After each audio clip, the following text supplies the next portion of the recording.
Bienvenue sur payturedolaire.tv, c'est la rubrique Outdoor avec Daniel. Salut Daniel. Salut Pascal. Toujours de belles images au rendez-vous. De quoi allons-nous parler dans ce mois d'octobre dans le Pays Turdolaire? Alors aujourd'hui, je vais vous présenter un petit oiseau que j'ai mis 10 ans à trouver.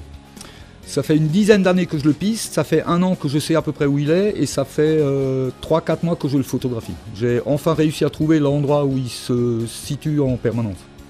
Et c'est le martin pêcheur. Le martin pêcheur. Voilà.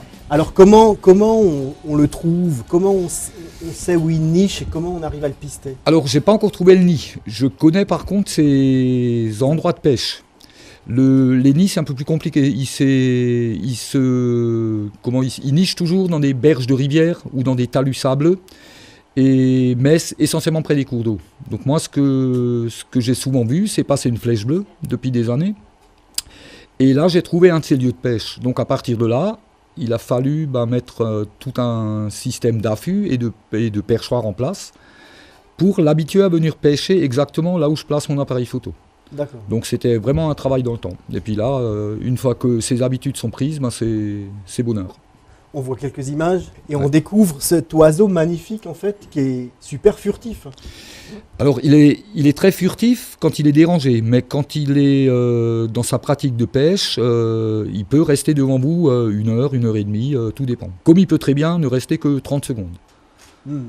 Alors il est superbe à observer, il a plein de couleurs, il est magnifique quand il pêche, il est d'une précision de frappe extraordinaire. Selon la météo, il part de plus ou moins haut. Je pense que c'est dû à la couleur de l'eau. Il doit moins bien boire les proies. Et ce qui fait qu'il peut plonger de 6 mètres de haut, et enfin fendre l'eau et remonter. Il revient rarement bredouille. Pour la petite histoire, j'ai vu un jour un héron cendré et le martin pêcheur à une dizaine de mètres d'intervalle. Pendant que le martin a ramené une trentaine de petits poissons, le héron en avait 2. Pour vous expliquer un peu la...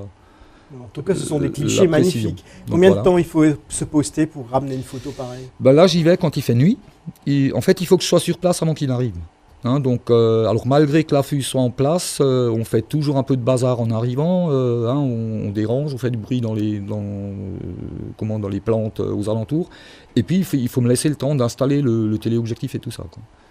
Et là, ce sont des photos qui sont faites entre 1,50 m et 3 mètres, quoi. Donc, je suis vraiment, vraiment très près.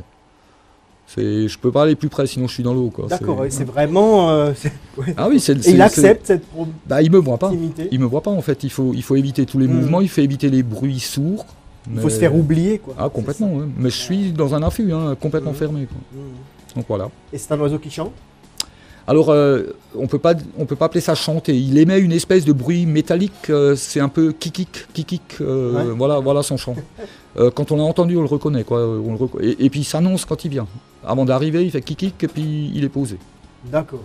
Voilà. En tout cas, ce sont des magnifiques clichés. Merci. Je crois qu'on peut télécharger un des clichés sur le site de Pays Turdolaire si vous avez envie de vous faire votre fond d'écran du mois. C'est offert par Daniel. Absolument. Voilà. Merci Daniel. Merci à vous. On se retrouve le mois prochain avec des papillons. Merci pour votre attention et à tout de suite.